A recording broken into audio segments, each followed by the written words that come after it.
Latest collection of essays, A Power Governments Cannot Suppress.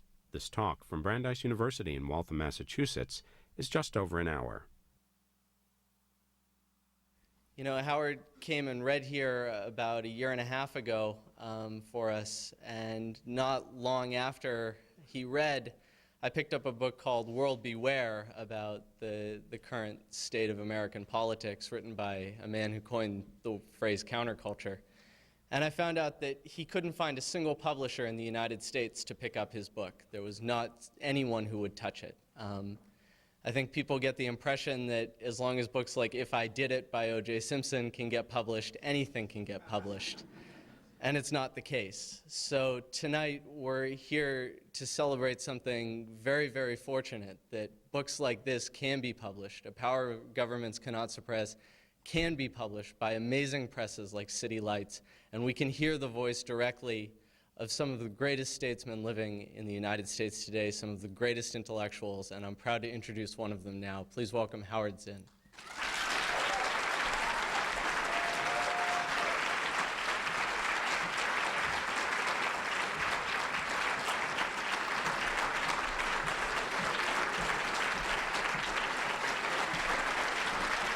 Thank you. Thank you. Thank you, Alex. And thank you, whoever you are who applauded.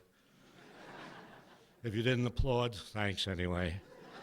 Alex is from Backpages Books, right here on Moody Street in Waltham, and they're responsible for this. And I want to thank them. They're struggling, I hope he doesn't mind my saying this, but they are. They're a struggling little bookstore, and they need support like all struggling little bookstores. And you know, I think that we need to direct people more to bookstores and to libraries, away from television, away from the newspapers. I say away from television, even though I know there's a television camera focused on us right now. The question is, will they turn us off as a result of this? No, this is different. This is special. And so yeah, this book, A Power That Governments Cannot Suppress, a man named Greg Ruggiero decided on this book. I didn't really write the book. I wrote the stuff that's in it. And he put it together. That is, there's a bunch of essays. It's a bunch of essays that I've done over the last 3 or 4 years, many of them for the Progressive magazine, some of them here and there. I did an essay on Thoreau for Princeton University Press. I did an essay on Eugene Debs. Oh, those two go together, don't they? Yeah. And a kind of socialist and anarchist. I haven't done anything on any Republican that I know of, but anyway, you'll find all sorts of things in this book, things that even surprise me when I find it's there. So, but the basic idea of the book, I don't read, you know, they always talk about these things as somebody's going to do a reading. I never read from my books. I don't think they're worth it. I mean, I'll read from Tolstoy or Thoreau or Mark Twain, but no, I read from my, then you're stuck with it. Whereas if you pick up the book and you read something of mine, you can immediately put it down if you like and go on to something else. So I won't read from my book, but I'll try to tell you something about what's in it, or at least, what is suggested by this book. Fundamentally, the book tries to make a connection between history and what is going on today. That's always been my attitude as a historian. Right? I've never been interested in just doing history to go into the archives and look up these old letters and documents. It's interesting, of course. It's fun. But no, that's not the kind of history I wanted to do. I wanted to go into history and come out into the present. I wanted to make a connection between something that happened in the past because I wanted history to help us in dealing with the situation we face today. And we're always facing a situation today, especially today, especially now with an administration that has taken us into 2 wars in a few years, with an administration that has run amok with power, that has attacked the constitutional rights of people all over this country, an administration that has wasted the enormous wealth that this country has on war and on funneling this wealth into the upper richest 1% of the population, an administration that has taken power unto itself and will not listen to anything that anybody says except maybe 4 or 5 people around the president.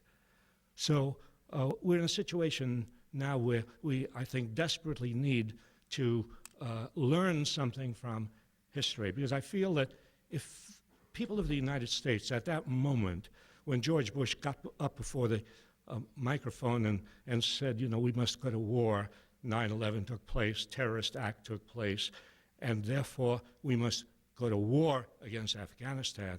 Well, if people listening knew history, they would not immediately rush, as most Americans did at that point. 80% of Americans rushed to say yes, yes. Congress, of course, rushed to say yes, because that's the job of Congress, to say yes whenever the president wants to go to war. But if people knew some history, there would not be that rush to support a war. There would not be that acceptance of the idea, oh, we're going to war to fight terrorism. There would not be an acceptance of the idea, we're going to war to bring democracy to Iraq, bring democracy to the whole Middle East. Because if people knew some history, they would know of all those instances in the American past when presidents have come before the public and said, well, as President Polk did in 1846, we've got to go into Mexico to spread civilization to the Mexicans. Or as McKinley did in 1898, oh, we've got to go to Cuba to liberate the Cubans. We're always liberating somebody. But we went into Cuba and we liberated the Cubans. In fact, we did. We liberated the Cubans from Spain, but not from us. And that's our record. Our record is sometimes liberating people from other tyrants and then imposing our will on them. So the Spanish were out of Cuba in 1898, and American corporations and American military were in Cuba and stayed there for a very long time, dictatorship after dictatorship after dictatorship, supported by the United States. If people knew some of that history, if they knew the history of the American occupation of the Philippines, they would be very wary of an American occupation of Iraq. They'd be very wary of the idea, oh, we're occupying Iraq so that we can bring democracy to Iraq. We fought a bloody war in the Philippines. We committed massacres in the Philippines. And then we occupied the Philippine Islands for 50 years. And did we bring democracy to the Philippines? We brought dictatorship after dictatorship and misery to the Filipino people, about 500,000 of whom had died in the war that we waged against the Filipinos.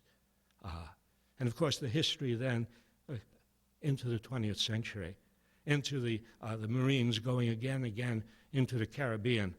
General Smedley Butler, I advise you to look General Smedley Butler up, a Marine general who won 2 Congressional Medals of Honor, leading the military into various countries in Central America. And at a certain point, he stopped and turned around and said, you know, I was an errand boy for Wall Street. He realized that what he had done, what the American military had done in Central America, was to try to make Central America, the various countries in Central America, in the Caribbean, in Haiti, in the Dominican Republic, in Nicaragua, in Honduras, to make them profitable places for American corporations, not places where democracy would flourish. In fact, democracy did not flourish in all of those places where we sent the Marines to take over and to do the bidding of American economic interests. And of course, bringing the history up to more recent time, if people even studied closely the history of the Vietnam War, that wasn't that long ago, was it? There are actually people here who remember the Vietnam War.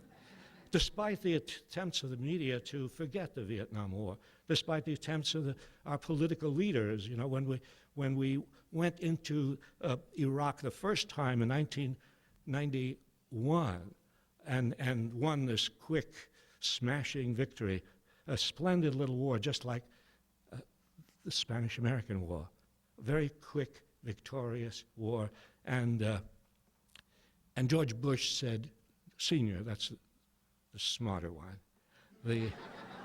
George Bush Senior said, well, we have now buried the Vietnam syndrome in the sands of the Arabian Peninsula. Rare poetic statement out of the White House. Well, the fact is we have not buried the Vietnam syndrome. Vietnam is coming back to haunt us. And people are thinking about that more and more every day. And if people remembered Vietnam, they would remember how the calls for withdrawal that came early on. I must say, in 1967, 2 years after we were escalating the war, in 1967, I wrote a book. I love to advertise my books.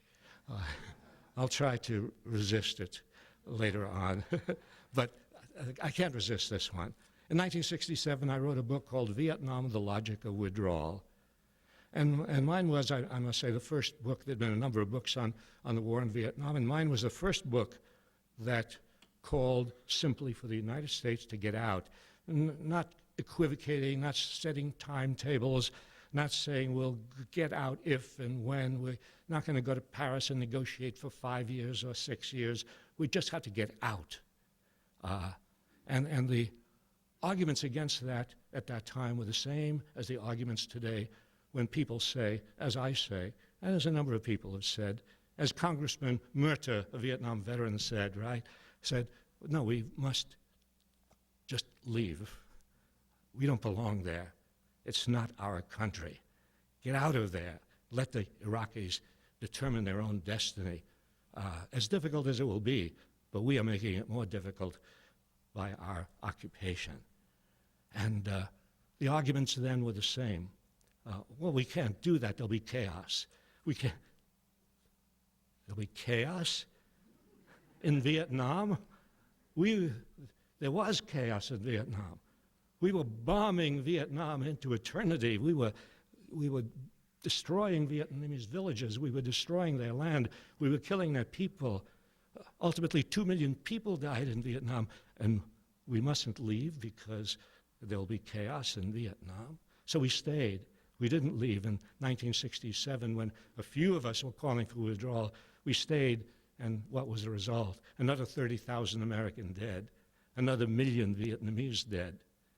And so the same arguments today resonate. Oh, we mustn't leave Iraq, as if our presence in Iraq is preventing civil war. The question is our presence preventing civil war, or is our presence provoking civil war? And I think the answer is clear, just looking at the history of these 4 years of our occupation in Iraq. Iraq is a mess after 4 years. And the numbers of Iraqi dead and wounded are enormous, into the hundreds of thousands. So yes, the history is useful. Not the history that you get in the traditional textbooks, but the history that a citizen learns for himself or herself when a citizen goes to the library, or when a citizen listens to the independent media, when a citizen reads alternative journals instead of simply, watching CNN, and Fox News. So yes, history is very useful. It still is today, and I think that one of the things we might learn from history, and this is very, very important conclusion to get from the long history of this country, is that the government's interests are not necessarily the same as ours. In fact, are rarely the same as ours. Because if you think the government's interests are the same as yours, then you think, well, if something is going wrong, it must be that they made a mistake because they really care about us. They don't care about us. The government does not care about its own soldiers. If it did, it would not have sent its soldiers into the quagmires of Vietnam and Iraq. It would not send them into a situation where they're going to come back maimed or without arms or legs, or they come back with their psyche destroyed if they really cared about the soldiers and cared about the families of the soldiers. It would not be taking the wealth of this country and squandering it on $500 billion this year on a military budget. That's a hard thing to grasp, that the government does not have the same interest as us. It's hard to grasp because we grow up in a culture where the language of the culture predisposes us to think, yes, we have a common interest. The Constitution starts off in a preamble, we, the people of the United States, established this. It wasn't we, the people, who established the Constitution. It was 55 rich white men who established the Constitution. I know you're not supposed to say anything about the Founding Fathers. They're our fathers. We're all one family. Not so. The Founding Fathers were slaveholders and merchants and bondholders, really. And sure, they set up a government that was more democratic than other governments of the world. They set up a government that was independent of England, but they did not set up a government that was a government of the people. They set up a slave-holding government that was going to do the interests of the bondholders and the merchants. The interests of the government and the interests of the people right from the beginning were not the same. And that same difference of interest has continued down to the present day. All through look at the history of legislation in this country, it's class legislation. It's legislation that has always benefited the upper classes. There's always been subsidies for the corporations and subsidies for the railroads. They didn't call it welfare. When the government began helping poor people, they called it welfare. When the government gave hundreds of millions of acres of land to the railroads, they didn't call that welfare. But the legislative history of this country is a history of legislation favoring the rich, to put it bluntly. And there were some breakthroughs, there were some oddities, there were some moments in history when this was not true. In the 1930s, something happened. In the 1960s, something happened. What happened is that people rose up all over the country and demanded change. And the demands grew so loud and so threatening that then, in the 1930s, we got Social Security and we got unemployment insurance and we got subsidized housing. And in the 60s, we got Medicare and Medicaid. So there have been moments in our history when the people and their desires and their anguish over their situation has broken through. And then we got legislation that moved away from the traditional class, upper class legislation of the government. But it is extremely important to understand this conflict of interest between government and us. Otherwise you will think, and the young guy going off to war will think, well, Bush's interest is the same as mine. It's not. Nor is Exxon's interest the same as mine. Nor Halliburton's interest the same as mine. No.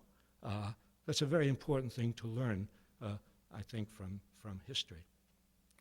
And when you study the history of the United States, you do not see the kind of country that we all learn about when we go to school, which is a kind of exaltation of America. We're not different, by the way, than other countries. Countries everywhere teach their history in a nationalist way. You know, they're all prideful of their flag and their anthem and, their history. And the United States is no different, except that we're bigger and better and stronger. But we grow up in this country singing the Star-Spangled Banner and, liberty and justice for pledging allegiance and all of that. We grow up with the idea that we are special, we are different. We are the Boy Scouts of the world. We help countries across the street. We're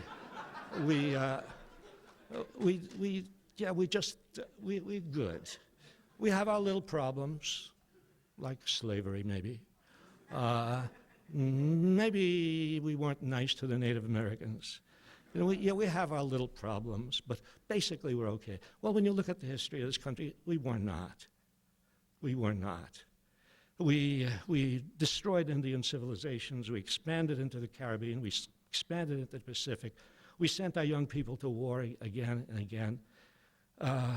We did not take care of poor people. When poor people organized, when workers organized into unions and went out on strike, the government called out the police and the National Guard and the Army to suppress their strikes. That's the history of labor struggles in this country. So it's not the kind of glorifying history that too many of us, you know, grew up with. And when I say that, and when anybody says something like that, there's a kind of fear of saying it. You're putting down our country. You're unpatriotic. No, I'm not putting down our country when I am honest about what our government has done. I'm putting down our government, yes, but there's a distinction between the government and the country. It's a very fundamental principle of democracy that the government and the country are not the same. The government and the people are not the same. That's the basic idea of the Declaration of Independence, which says governments are set up by the people. They're artificial creations. They're set up to achieve certain ends, the right to life and liberty and the pursuit of happiness, equality. And when governments become destructive of those ends, according to the words of the Declaration of Independence, it is the right of the people to alter or abolish the government. That's serious. Those are revolutionary words. But after all, it was a revolution. And there's something about a revolution that brings out some honesty and also brings out the idealistic language and hopes and dreams which may not be realized. Because, no, the dream of the Declaration of Independence was not realized, but it's there. It's telling us that governments are not to be obeyed simply because they're governments. To be patriotic is not to simply do what the government says. To be patriotic is to subscribe to the principles of the Declaration of Independence, to check up on the government to see if it really is fulfilling its obligation to take care of our right to equality, to life and liberty and the pursuit of happiness. Patriotism, in the best sense of the term, means following those principles. And when the government doesn't follow those principles, the government is being unpatriotic. So we must be honest about ourselves, about our history, about the history of our government. And I think that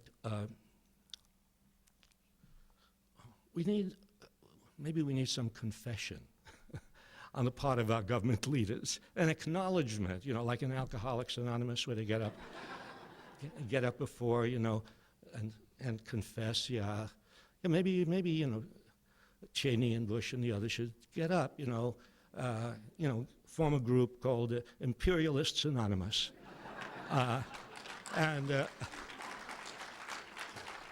and tell the truth, and that is what they're aiming for in the Middle East is not democracy and not liberty. And they don't really care about the overthrow of tyrants like Saddam Hussein. Our government has supported tyrants all over the world. No, what they really care about, it's hard to say this, isn't it? Oil. It seems so mean, so cheap, although the oil won't be cheap. But it seems, you know, really it's just oil? Yes, it's oil. History comes in handy there. The history of American policy towards the Middle East has been based on the desire to control the oil resources of the Middle East. That's been true ever since the end of World War II. Ever since President Roosevelt got together with Ibn Saud of Saudi Arabia, and they made a deal. The United States will replace the old oil powers, the Dutch and the British and the French in the Middle East. And in return, the United States will support the Ibn Saud government. Talk about democracy. The Ibn Saud government, the Saudi government, government of Saudi Arabia, all these years has been as far from democracy as you can find. But we did not invade Saudi Arabia to give democracy to Saudi Arabia, because Saudi Arabia gives us oil and is our ally in our quest for oil in the Middle East. So yes, history is very useful, in all of these ways, and I guess our problem is once we accept what the reality is, once we look honestly at what we have done and what we're doing, and the question is, what do we do about it? And are we helpless to do anything about it? Because I think that's a great problem, that people, even when they oppose the government, feel helpless to do anything about it. And so we don't see today, although most Americans today are opposed to the war, and most Americans today are opposed to the Bush policies, we don't see a connection between that opposition and any kind of change in policy. We don't see the wishes of the people represented in what the government does. We are not seeing the kind of actions that took place during the Vietnam War, where the passive opposition to the war became more than passive when it became civil disobedience. We're seeing the beginnings of that with soldiers who are refusing to go back to Iraq. We are. We're seeing the beginnings of that with the families of soldiers saying, no, we are opposed to this war. But the fact is, we do not have democracy in foreign policy. That's a very important thing to acknowledge, because we're always talking about bringing democracy everywhere else. We do not have democracy in this country when it comes to foreign policy. We learn in school we have 3 branches of government, and we have checks and balances, and the legislator will check the executive, and the Supreme Court will see if things are constitutional or not. That doesn't work in foreign policy. The president decides on war, and Congress goes along like a bunch of sheep. Really, that's what they did in the Mexican War, that's what they did in the Spanish-American War, that's what they did in World War I, that's what they did in the Vietnam War, the Gulf of Tonkin resolution. Did members of Congress know where the Gulf of Tonkin was when they voted for the Gulf of Tonkin resolution? Did they know what happened in the Gulf of Tonkin? Turned out to be a mess of lies. But they immediately voted to give Lyndon Johnson the authority to launch what then became a very long war in Vietnam. There's no democracy in matters of foreign policy. And no checks and balances. No hope that Congress will stop and say, hey, let's look into this. Let's see if this is true. And no. And no hope for the Supreme Court deciding that a war is unconstitutional. And we have not fought a constitutional war since the end of World War II. Constitution requires that Congress declare war. Congress has not declared war in any war that we have fought, of the many since World War II. Well, you learn in school, if something is unconstitutional, it's the job of the Supreme Court to say so and do something about it. No. After all, so who are the Supreme Court? Just because they wear black robes doesn't give them any special moral standing. They are political appointees, and they do the bidding of the people who appointed them. So if they don't have democracy in the upper reaches of government, if we can't depend on checks and balances on representative government, that, well, obviously, I think, leads us to the thought that if we're going to have democracy, it depends on us, it depends on the people. Historically, that's been the situation.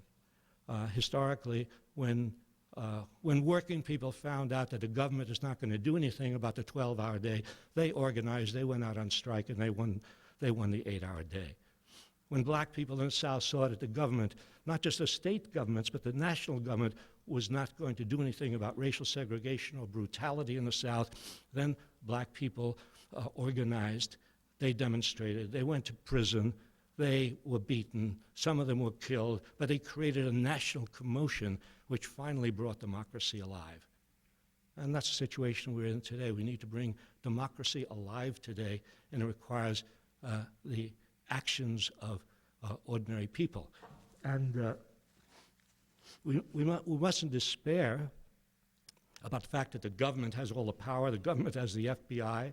They have all their secret apparatus.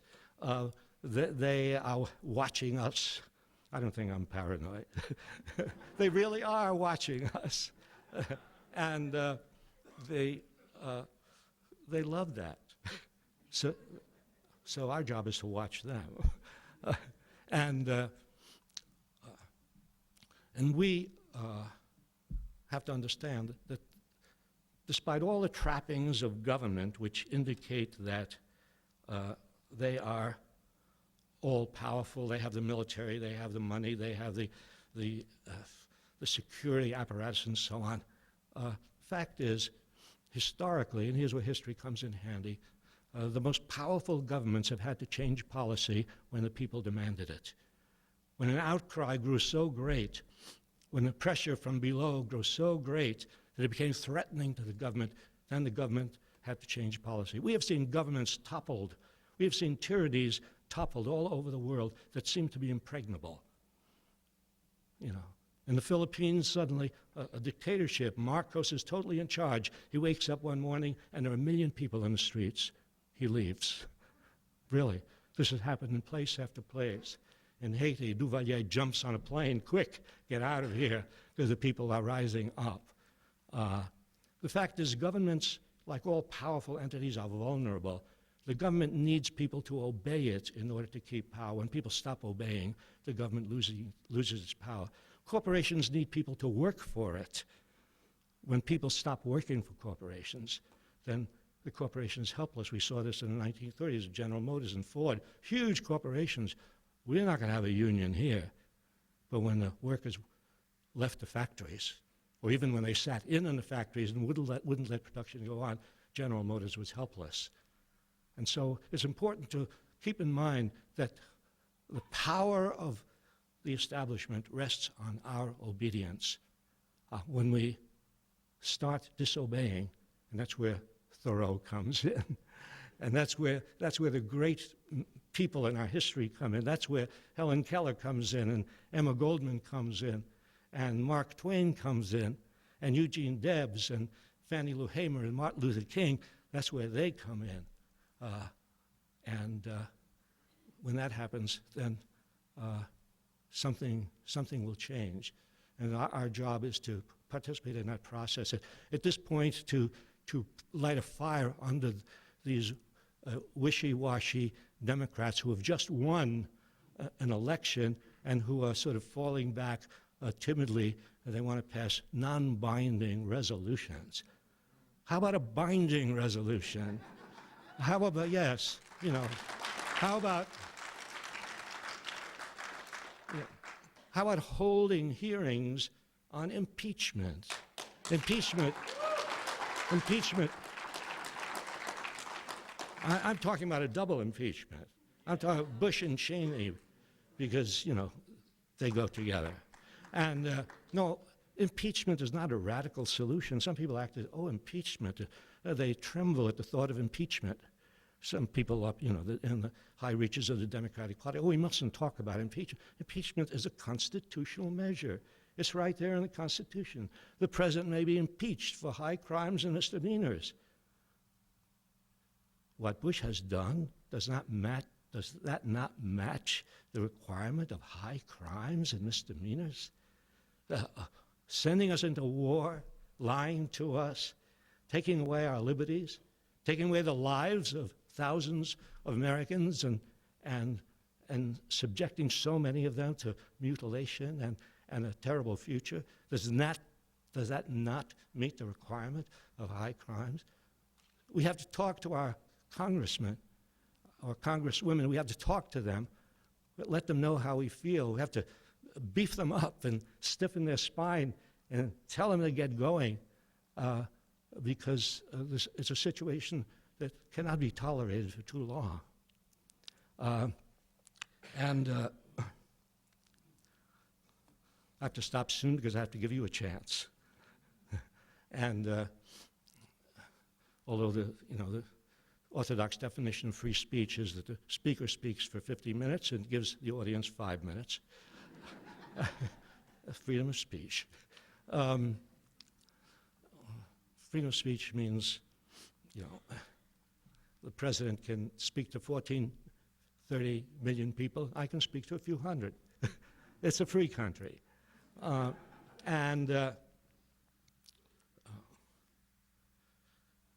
Keep this in mind about power, and keep this in mind about when the government says, when Bush says, oh, we will not retreat. We will not give in. We will stay the course no matter what. Oh, they ask him, what about the people? What about the fact that most people are opposed to this? Well, that doesn't bother me. Well, we've seen that in history. We've seen people say, oh, I will never yield. I will never give in. And they gave in. When enough people got together, when enough people organized, they gave in. We've seen that again and again. I remember George Wallace getting up before a crowd of his Southern supporters and saying, segregation now, segregation tomorrow, segregation forever, and wild applause. 2 years later, the segregation signs were down in the South, and Wallace was campaigning in the black neighborhoods for support in his presidential race. Things change. Things change. It's up to us to move that change along. It's up to us to bring democracy alive. Thank you.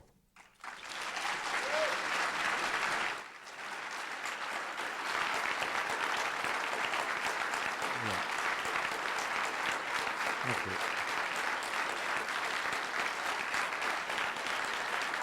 Yeah.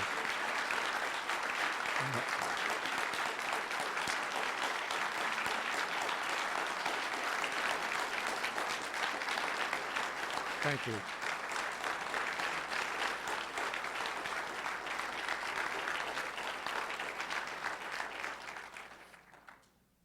We're going to take questions for about a half an hour. There are 2 microphones up here. If you can line up in the side aisles if you have a question, and we'll just go back and forth between the microphones, starting with this one and then to that one, and go for a half an hour, and then we'll do book signings. So if you have questions, feel free to come on up to the aisles.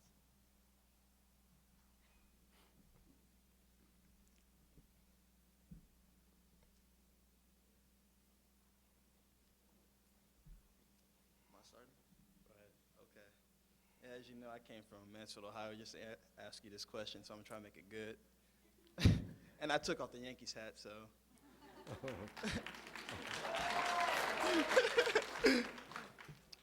Being a community organizer and a student citizen, I just was asking for some advice as far as how do we stem the tide of cynicism and apathy, you know, to keep that from breaching the levees of the optimism that you exude in other politicians or people like myself or other people who really care about things that's going on. Yeah. How do we stem the tide of cynicism and pessimism and hopelessness and all the things that all of us feel on Tuesday and Thursday and Saturday? And I think the key to that is, well, there are 2 keys to that, I think. One is history. One is going back and pointing to those times in the past when people have felt hopeless and people have felt that they couldn't do anything, but they acted anyway. And they acted and acted and acted, and then something happened. I mean, that's what happened. I lived in the South for 7 years during the years of the Civil Rights Movement. And I remember when I came into the South in the late 1950s, there was no sign, really, no really important sign of a great movement. And it looked kind of hopeless. But people began to do things. People began sitting in, and then the sit-in spread. And people went on the freedom rides, and the idea spread. And the demonstrations took place in this city, in that city, in another city. And soon the demonstrations were all over the South, and thousands of people were being put in jail, and the pictures were now going out all over the world, and the administration was becoming embarrassed. This is very important, to embarrass the people in power, even though, you know, we have leaders who are not easily embarrassed. You know. But that I think, is one answer to the question, and that is to show the history of those times when people have felt helpless. So at the beginning of the Vietnam War, and I remember this very distinctly, spring of 65, beginning of the escalation of the war, we had a demonstration on the Boston Common against the war. 100 people showed up.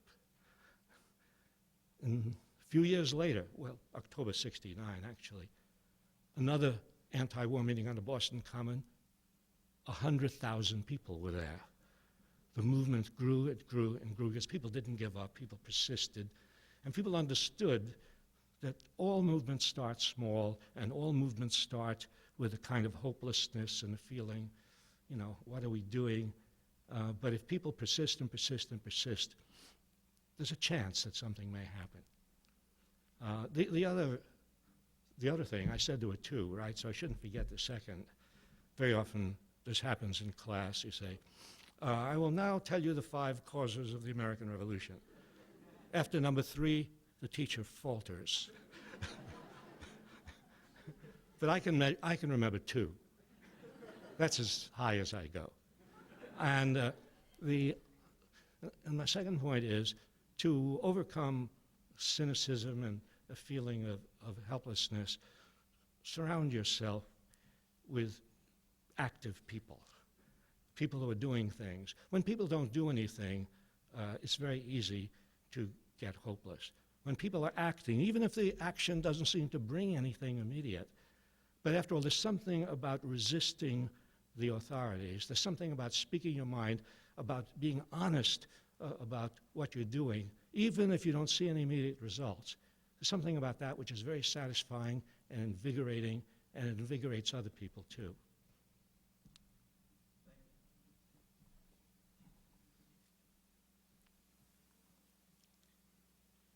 My question has to do with tonight you brought up civil disobedience and the lack, I guess, of it now. And what makes me curious is why is that? And I just want to, there's people like Aaron Russo, who's a filmmaker who's got a movie out, America, Freedom to Fascism, and they're calling big people like that are calling for civil disobedience, but I think there's a lack of civil disobedience because of things like the Patriot Act. People are scared to, do that stuff as they weren't back in the 60s. But is there a connection between, that and the lack of people doing that kind of stuff today? And also, the truth movement for 9/11, is there the Project for a New American Century? I'm sure you're familiar with that. And I'm wondering if they had a plan, and do you think there was this plan before 9/11 happened and a connection? Do you have any feelings on the 9/11 truth movement? You all know about the 9/11 truth movement? No. I thought there are people, tell me if I'm misrepresenting, which I do. But people very often repeat the questions that they want to hear, and not the questions that were actually asked. So, but the 9/11 truth movement, I think, is a movement which is very suspicious of what happened on 9/11, suspicious of the official story, and they think that maybe there's another story, and they think that maybe the administration is hiding something serious. Well, frankly, I don't know. I don't know those secrets. I swear I don't. You see.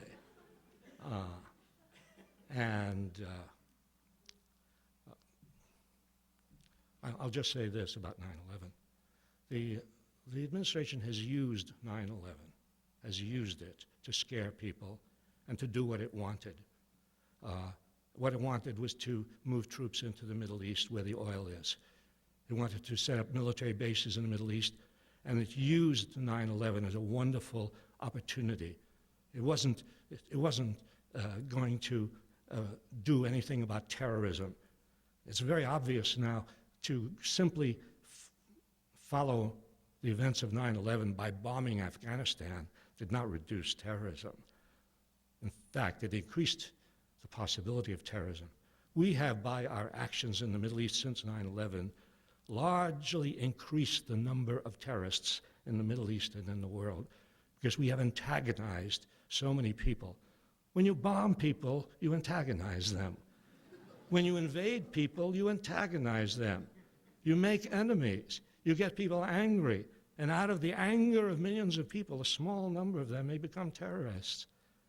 So they've used 9/11. To me, that's the important truth about 9/11.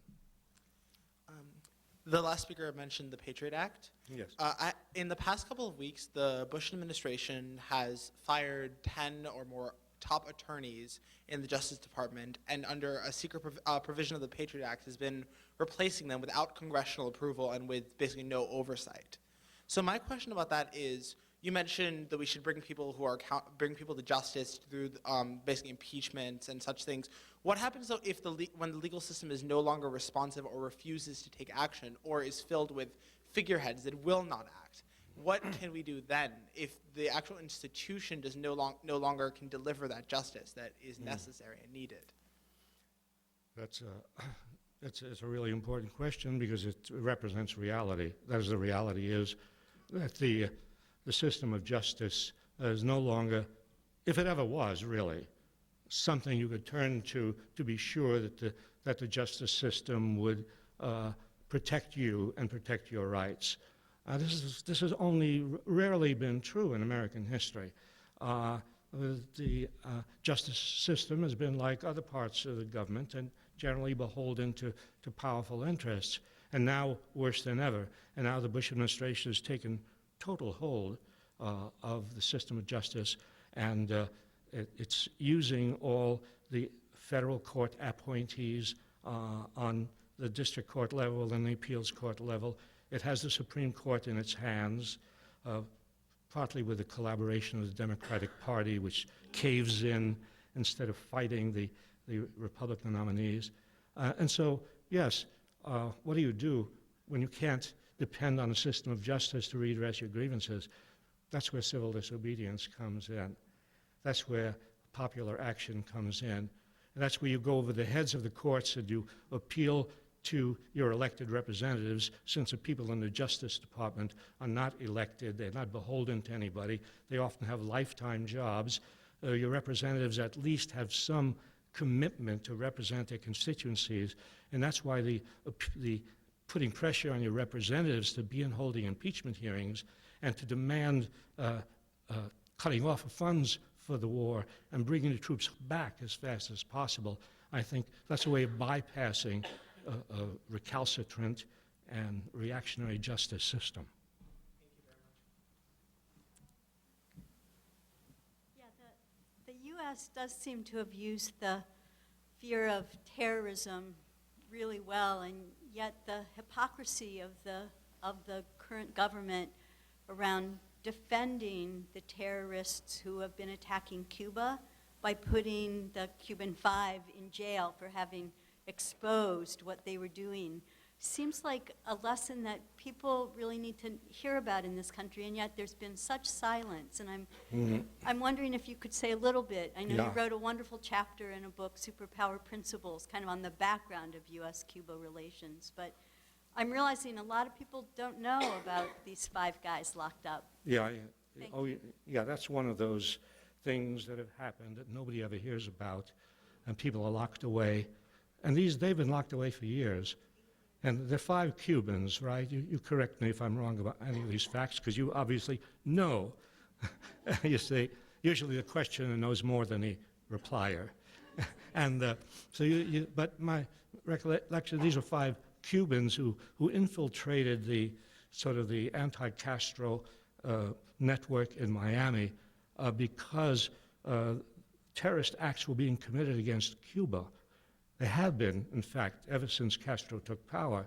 It's not a secret that the United States tried to invade Cuba, that the United States tried to assassinate Castro, that the United States was engaged in secret terrorist activities against Cuba. And so these five Cubans tried to find out about that, and they were arrested, charged with terrorism, held, I think, for a long time without right to counsel, without the right to see their families. And they're still in prison, right, after years.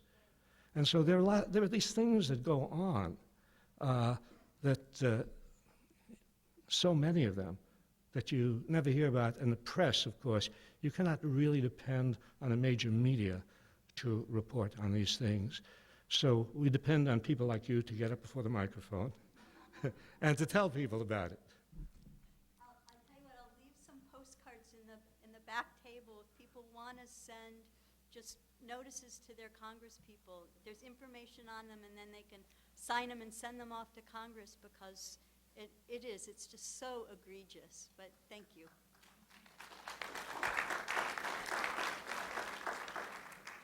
Greetings. My question, it's more like looking for your input.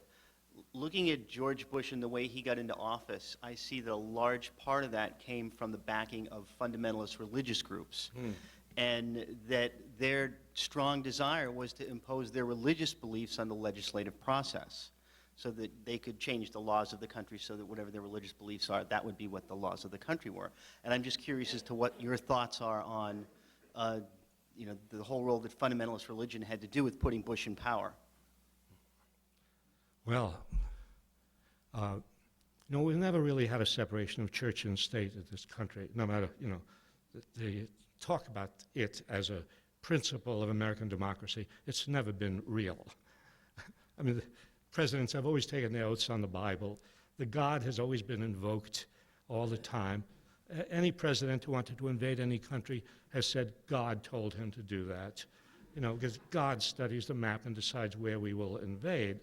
And then Bush goes, it's just that Bush has gone farther than anybody else in tying his administration to, in this case, fundamentalist, radical, fanatic Christianity.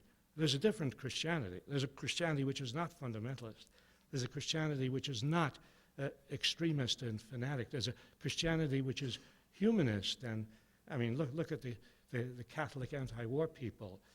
Look at the churchmen who have supported social movements. So, Christianity can be used for good or for ill. And Bush has used it, and the fundamentalist churches have been so closely tied to him as to give him great support. And I think that fortunately they do not command the support of the majority of Christians in this country. Now maybe they have 20% or maybe 25%, but there's always been, well, I shouldn't say always, that's an extreme statement. I'm not an extremist.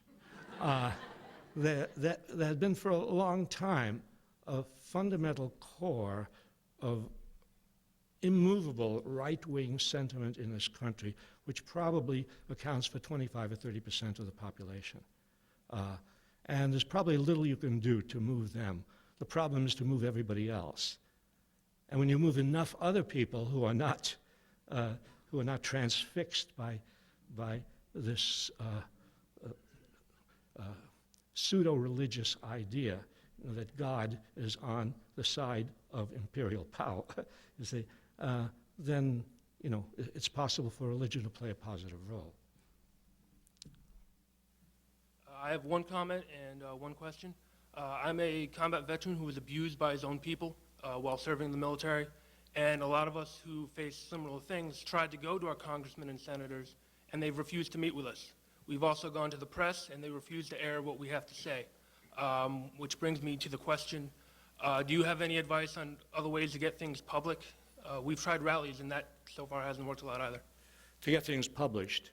Public, meaning news, publicized. and make the congressmen meet with the veterans who've been abused. Yeah, what happened during the Vietnam War, when congressmen refused to meet with people, the people who tried to meet with these congressmen sat in their offices.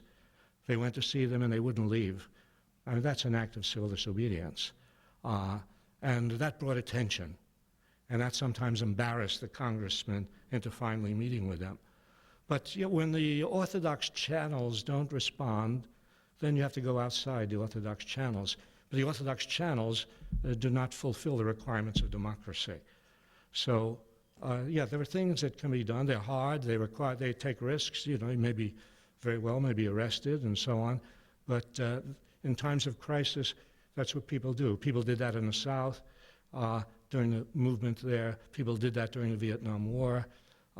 During the 80s when Reagan was carrying on covert warfare in Nicaragua and Honduras and El Salvador, people committed civil disobedience. At one point, 500 of us sat in the JFK building here in Boston and wouldn't move when the building closed down. They arrested 500 of us. The charge was based on an old statute, you know, and it was abbreviated as, the old statute was like failure to quit the premises, you see, and it was abbreviated as failure to quit. And that's what we have to do. We have to fail to quit. Yeah. Thank you very much.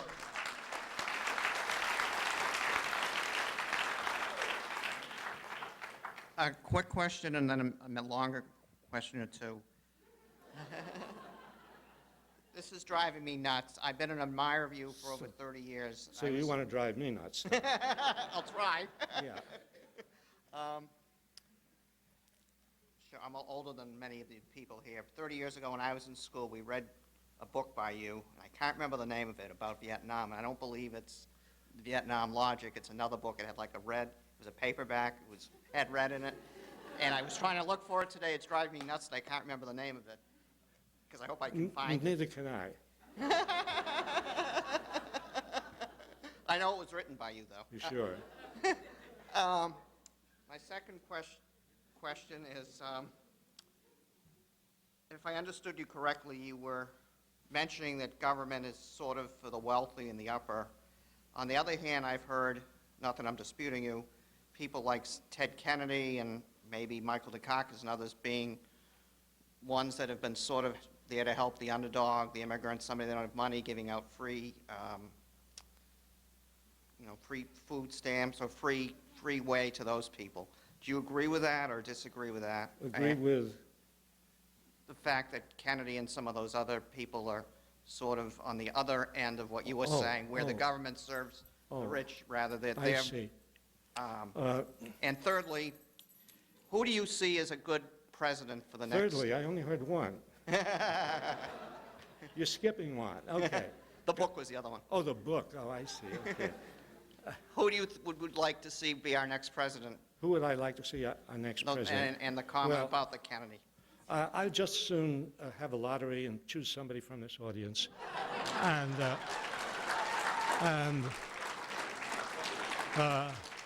I would gamble that anybody in this audience would probably do a better job than whoever is going to be selected by the Democratic Party. So I'm half serious. But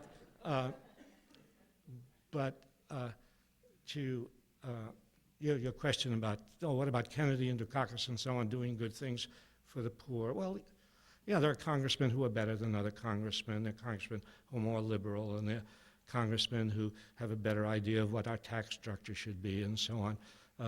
And it's nice to have those congressmen. We should encourage them and support them. But they always need to be encouraged, and they always need to be pushed, and they are a distinct minority in our system of representation. So as for who I would like to see president, unfortunately, it's very hard to find somebody who in the high reaches of the Democratic Party. When I look at the possible candidates, well, process of elimination, right? Hillary Clinton? No. No. Biden? No. Obama? Possibly. John Edwards? Possibly. But you're putting me in that position, you see, the position that we're always in at election time, where we don't find anybody who really represents our views. We try to find somebody who a little bit represents our views, you see. Ralph Nader would represent my views. And Ralph Nader, you see, but the political system won't give him a chance. You know, it's a sad thing. We talk about bringing democracy to other countries, say, oh, they're having an election. This means democracy. You see, we have elections all the time. Doesn't mean democracy. No. You have two parties and you choose, you know, A or A prime, you see. And that's it. Yes. Thank you. How you doing, sir? Hi. What do you think about government and mental health? What do I think about government and mental health? Yes. Ooh, I don't know. I mean, what can I say? Do I think the government should do more in the area of mental health? Yes. I mean, you know, I think the government should do much more in the way of health. Leaving health and leaving mental health to private enterprise is not conducive to giving people the best medical care, whether it's in physical health or in mental health. So, yeah, I think it would be important for a universal healthcare system where people who have problems in mental health can take care of those problems without spending a lot of money, and where, you know, that kind of help is available to them, and the government can be a kind of intermediary for that process. I don't know what else to say. I don't know that much, you know. Well, the government seems to overtake funding and grants for mental health. It seems so every year. It seems to do what? Every year or so, I've noticed through candidates being elected governor or through the fights, just like gay and lesbian rights, they seem to battle back and forth, and whether they give or take the rights, it seems like we're always economically fighting for them. So it's a give or take war economics-wise as well as politically standing-wise for numbers of candidates who are against or positive. And it seems like the deciding vote always comes up to the one standing in power. I think that when my own political view is that if they were to take away the rights where they already been initiated, that they were the benefit of mankind, why take them back?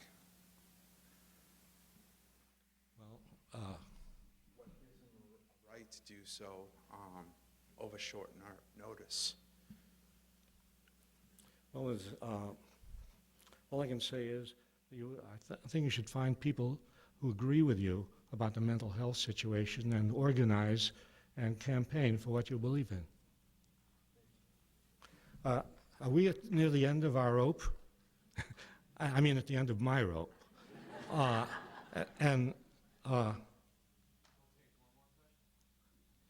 who are my handlers here?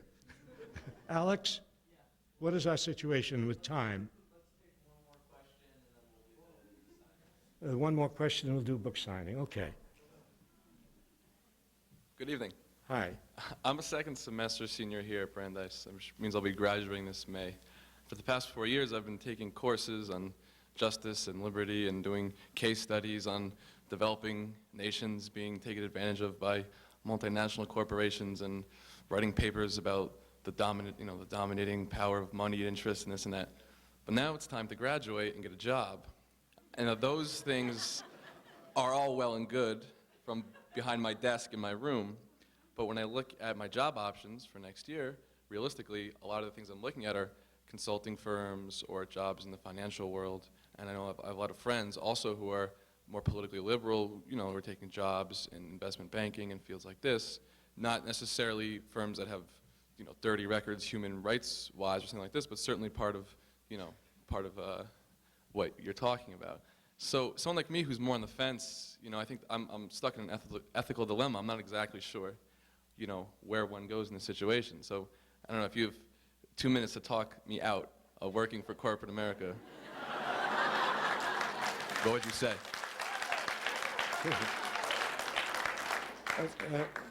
2 minutes to solve your problem?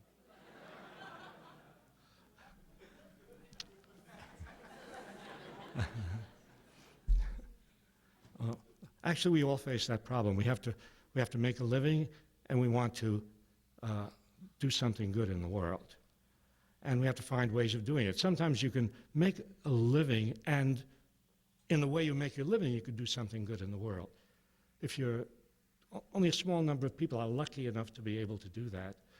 You work for a nonprofit corporation, work for Amnesty International, work for a progressive magazine, et cetera, write good stuff and get published and that sort of thing. Some of us are lucky and we can do that. Most people cannot. And so what do most people do? You make a living in whatever way you can, so long as you don't kill people and exploit people fiendishly. But you make a living in whatever way you can, but carve out part of your life and part of your time to be a citizen of the nation and of the world. It's harder. You have to do two things. It's like a woman who has to take care of kids and do a job at the same time. All of us have to do two things at once. And that's the reality of it. Thank you.